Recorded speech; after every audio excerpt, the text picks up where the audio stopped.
बच्चों, welcome back to my YouTube channel guys. ठीक है, तो आज हम पढ़ने वाले हैं जर्नल स्टार्ट कर रहे हैं। ये मेरा पार्ट 1 है और ठीक है, आप मेरे साथ बने रहो। आपको मैं चैलेंज देता हूँ कि मैं जिस प्रकार से पढ़ाऊंगा आप मुझे अपने दिमाग से निकाल के दिखा दो।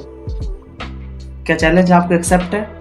और मज़ा आएगा, अभी देखते हैं। ठीक है दोस्तों, देखो क्या होता है, 3 अकाउंट होता है इसमें। आपको बेसिकली 3 अकाउंट समझना पड़ेगा और इसके रूल्स जो हैं वो आपको याद करने पड़ेंगे। ठीक है, जैसे दोस्तों फर्स्ट होता है पर्सनल अकाउंट। पर्सनल अकाउंट को दोस्तों हम हिंदी में क्या कहते हैं? व्यक्तिगत खाता कहते हैं। इसमें क्या होता है कि व्यक्ति से रिलेटेड चीजें आता है। जैसे मान लो किसी व्यक्ति का नाम हो गया, राम, श्याम, मोहन इत्यादि, सब क्या है? पर्सनल अकाउंट है। कोई दिक्कत यहाँ तक? चलो ठीक है।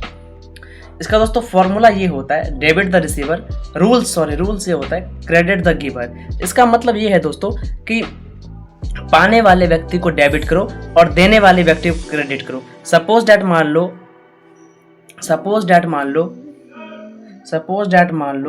ये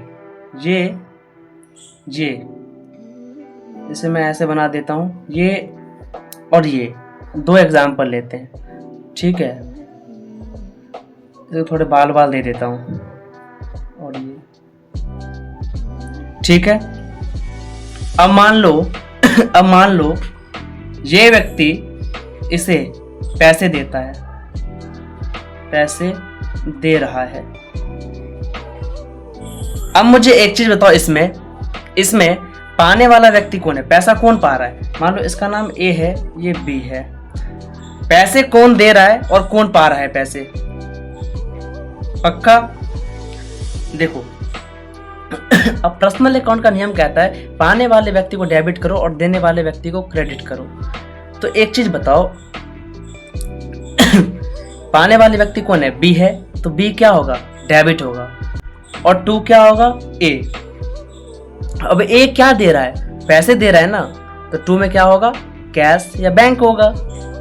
ठीक है, यहां तक समझ में आ गया? देखो मैं फिर से समझा रहा हूं एक बार। जैसे मान लो बी अकाउंट हम डेबिट करेंगे, बी अकाउंट डेबिट कर दे रहे हैं, 2 में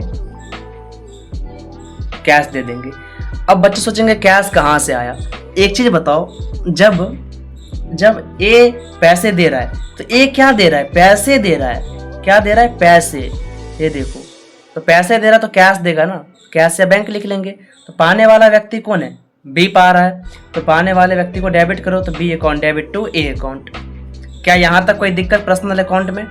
चलो अब हम दूसरा अकाउंट पढ़ते हैं जिसका नाम है रियल अकाउंट। रियल अकाउंट दोस्तों, रियल अकाउंट में क्या होता है कि इसमें केवल एसेट से रिलेटेड आता है। इसके अंतर्गत क्या होता है? ऑल एसेट्स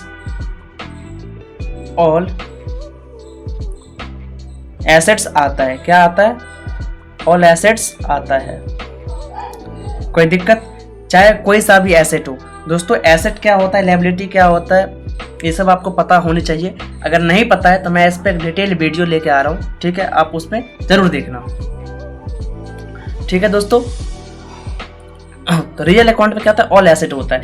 इसका दोस्तों नियम क्या है? इसका नियम ये है, डेबिट was comes in,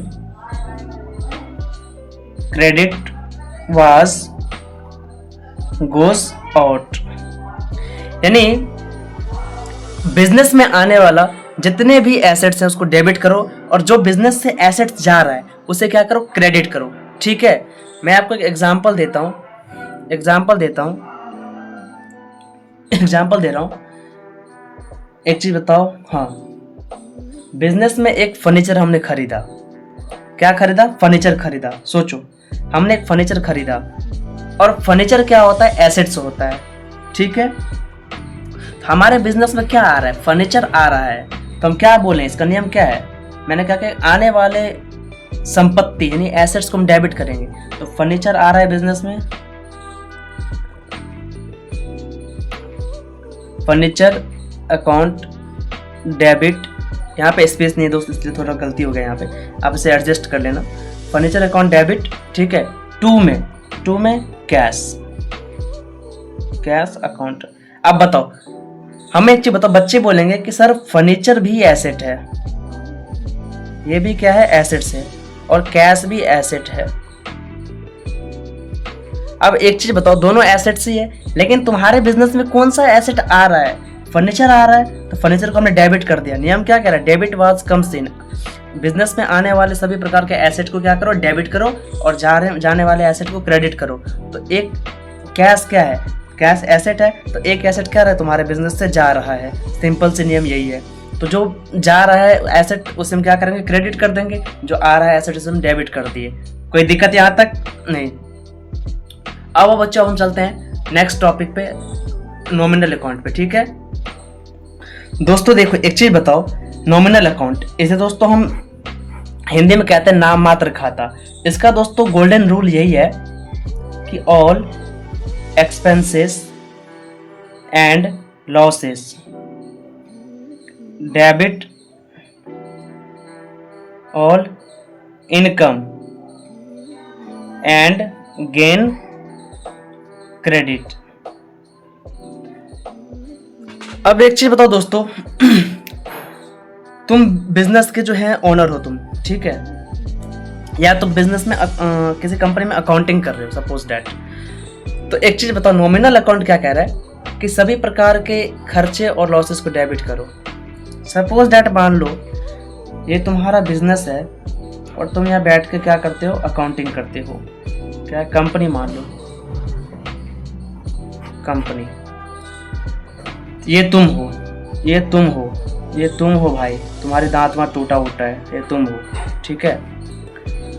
अगर तुम किसी लेबर या मजदूर या कोई किसी को तुम सैलरी पे कर रहे हो, तो तुम्हारे लिए क्या है, वो तुम्हारे लिए क्या है, वो खर्चा है, क्या है, एक्सपेंस है।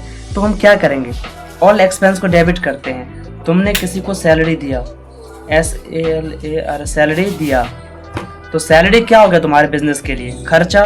तो सैलरी क्या होगा, सैलरी को हम सैलरी अकाउंट लिख के क्या करेंगे, डेबिट। और एक चीज बताओ, तुम कैश दे रहे हो, क्या दे रहे हो, कैश दे रहे हो, कैश दिया। तो कैश क्या है, कैश एसेट है। तो जब एसेट है तो मैंने क्या बताया था, रियल अकाउंट में जाने वाले सभी एसेट को क्या करते हैं, हम क्रेडिट करते हैं। तो 2 में कर दो कैश अकाउंट। उम्मीद है कि आपको ये चीज़ समझ में आया होगा, और मिलते हैं हम कल नेक्स्ट वीडियो के साथ, और मैं उस पर करूँगा मॉडर्न रूल ऑफ अकाउंटिंग। वो क्या है, वो उस पर बात करेंगे। ठीक है, धन्यवाद दोस्तों।